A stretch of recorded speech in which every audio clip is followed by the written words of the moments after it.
Hello दोस्तों, true Kamboj education में आपका बहुत बहुत स्वागत है। दोस्तों, जैसा कि हमने लास्ट वीडियो में देखा था ज्योग्राफी जो कि है भूगोल, तो आज हम उसका पहला चैप्टर शुरू करेंगे। और लास्ट वीडियो में दोस्तों जैसे मैंने बताया था, सबसे पहले आखिरकार भूगोल या ज्योग्राफी को पढ़ना कैसे है।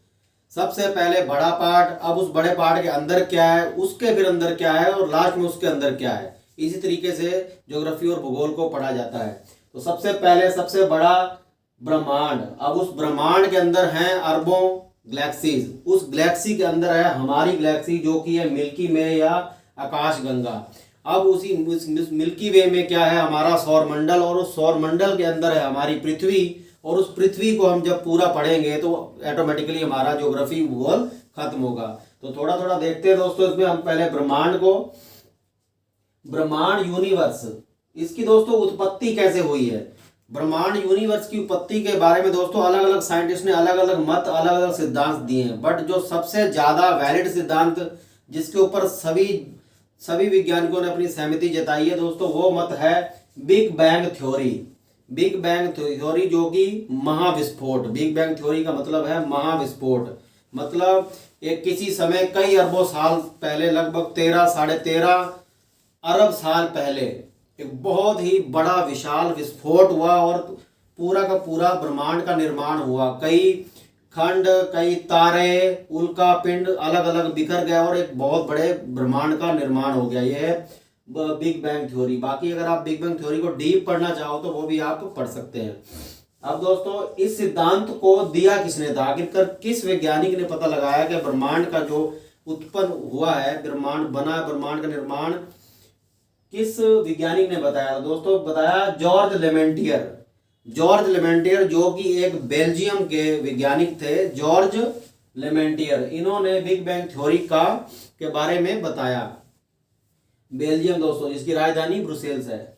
अब दोस्तों, ब्रह्मांड का व्यास कितना है। व्यास मतलब होता है डायमीटर। ओवरऑल ब्रह्मांड का व्यास कितना है, तो इसका व्यास है दोस्तों 10⁸ 10⁸ 8 10⁸ 8 प्रकाश वर्ष।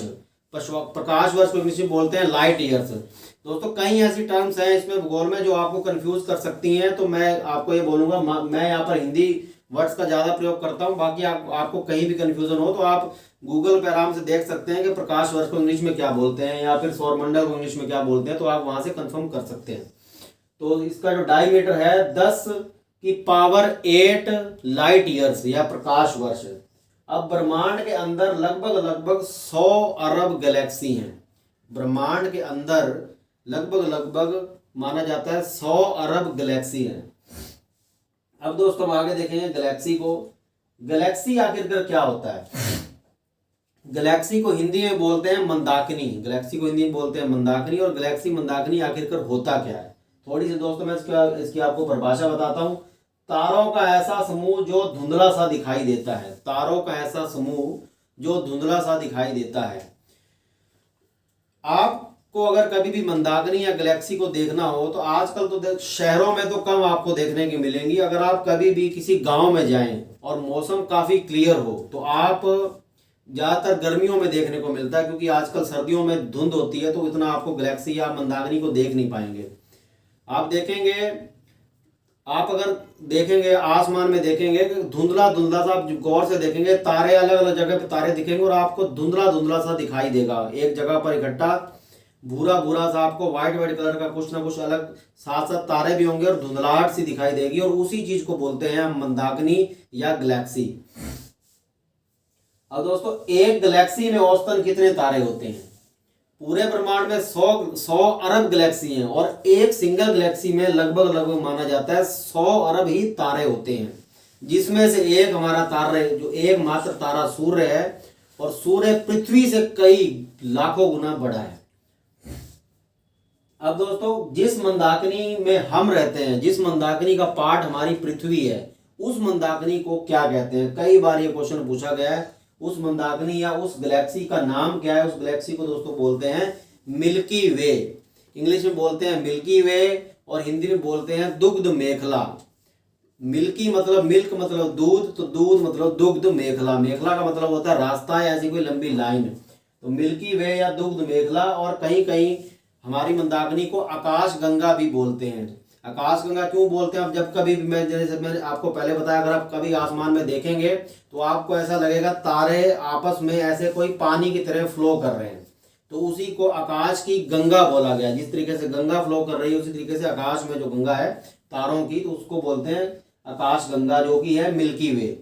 3 नाम है इसके, मिल्की वे, हिंदी में दुग्ध मेखला और आकाश गंगा भी बोला जाता है, जो कि हमारे पृथ्वी की गैलेक्सी है। अब दोस्तों आएंगे, कई बार क्वेश्चन पूछा जाता है हमारी जो पृथ्वी की गैलेक्सी या मंदाकिनी है उसका आकार कैसा है? तो उसका आकार है सर्पिलाकार। सर्पिलाकार का मतलब होता है, सर्पिला मतलब सांप, सर्प। तो जिस तरीके से सांप को हम देखेंगे इस जिगजैग तरीके से होता है सांप, तो उस तरीके से सर्पिला आकार हमारी मंदाकिनी का आकार है, और इंग्लिश में उसको बोलते हैं स्पाइरल। फाउंडर कौन थे? हमारी जो मंदाकिनी है, गैलेक्सी है, इसके फाउंडर कौन थे? तो दोस्तों इसके फाउंडर थे गैलीलियो। गैलीलियो कौन थे? जिन्होंने सबसे पहले, अगर विश्व में किसी ने दूरबीन का आविष्कार किया, क्वेश्चन आता है अगर किसी ने पहली बार अगर किसी ने दूरबीन का उपयोग किया तो वो थे गैलीलियो। और इसी दूरबीन से ही गैलीलियो ने पहली बार हमारी मिल्की वे और आकाशगंगा को देखा था, और उनके फाउंडर कहलाते हैं। इससे रिलेटेड दोस्तों एक और क्वेश्चन है, सबसे नवीनतम मंदाकिनी, लेटेस्ट मंदाकिनी, सबसे नवीनतम मंदाकिनी अगर ब्रह्मांड में कोई खोजी गई है, कोई गैलेक्सी सबसे नवीनतम है, तो उसका क्या नाम है? ड्वार्फ मंदाकिनी। ड्वार्फ मंदाकिनी सबसे लेटेस्ट मंदाकिनी है। अब दोस्तों एक क्वेश्चन आता है कई बार, ओरियन नेबुला क्या होता है? ओरियन नेबुला, ओरियन नेबुला क्या है? यह हमारी आकाशगंगा के सबसे, जो हमारी आकाशगंगा कौन सी है? मिल्की वे, उसके सबसे चमकीले और सबसे ठंडे और सबसे चमकीले तारों का एक ग्रुप है, एक तारों का समूह है, जिसको बोला जाता है ओरियन नेबुला।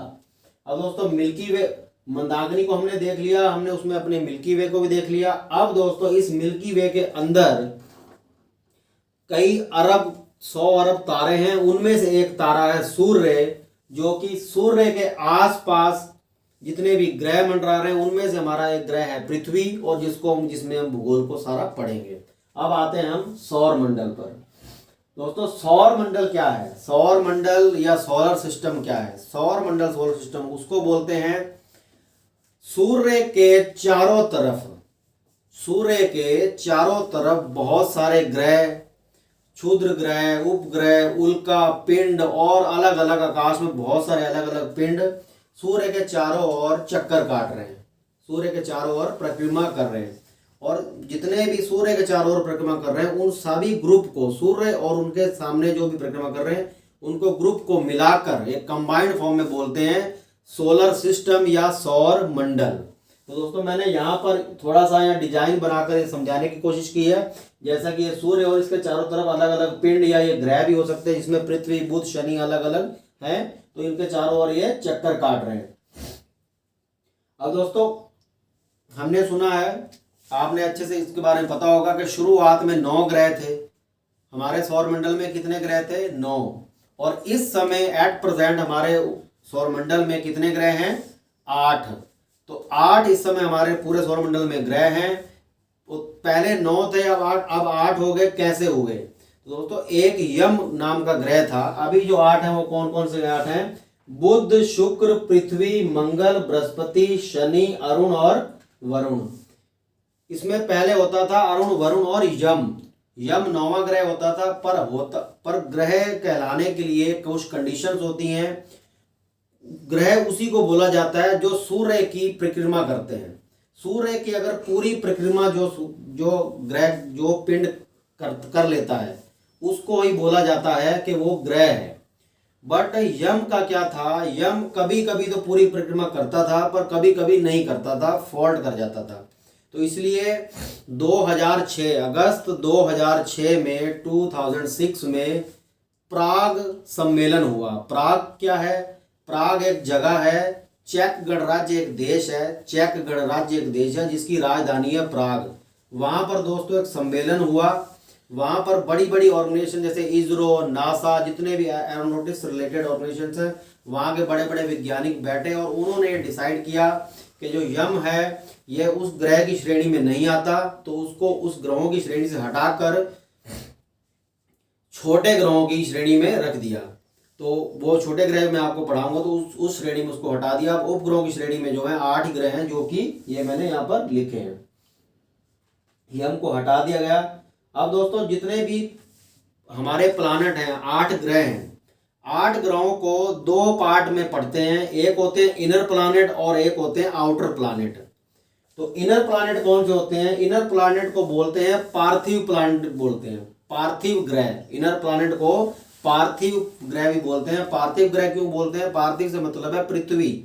तो पृथ्वी के आसपास जितने भी ग्रह हैं उनको पार्थिव ग्रह बोल दिया है, इनर प्लानेट बोल दिया गया। और पृथ्वी के बाहर जो भी 4 ग्रह बाकी बचते हैं वो बृहस्पति के आसपास है, उनको बोलते हैं आउटर प्लानेट। तो दोस्तों आपने देखना है जो शुरू के 4 ग्रह हैं, बुध, शुक्र, पृथ्वी और मंगल, ये तो हैं इनर प्लानेट, बुध, शुक्र, पृथ्वी और मंगल। और बृहस्पति के आसपास बृहस्पति, शनि, अरुण और वरुण, तो जो बाद के 4 हैं उनको बोलते हैं आउटर प्लानेट। जब मैं दोस्तों आपको सीक्वेंस से बताऊंगा, आगे बताऊंगा सूर्य से उसका उनका सीक्वेंस क्या है, तो शुरुआत के जो 4 प्लानेट है वो इनर प्लानेट है और बाहर के जो 4 प्लानेट हैं वो आउटर प्लानेट हैं। तो इसके बाद दोस्तों अलग अलग नेक्स्ट वीडियो में मैं अलग अलग बुध को अलग से, शुक्र को अलग से, उल्का पिंड को अलग से, इनके बारे में जितना भी इंपॉर्टेंट कॉम्पिटिटिव रिलेटेड आता है इनके बारे में मैं अलग अलग पार्ट में आपको बताऊंगा। और ये वीडियो हमारी इसी के साथ कंप्लीट होती है। वीडियो को देखने के लिए बहुत बहुत धन्यवाद। और लास्ट में मैं थोड़ा सा आगे सामने से हट जाता हूँ, आप इसका अगर स्क्रीनशॉट लेकर पढ़ना चाहते हैं तो थोड़ा पढ़ सकते हैं।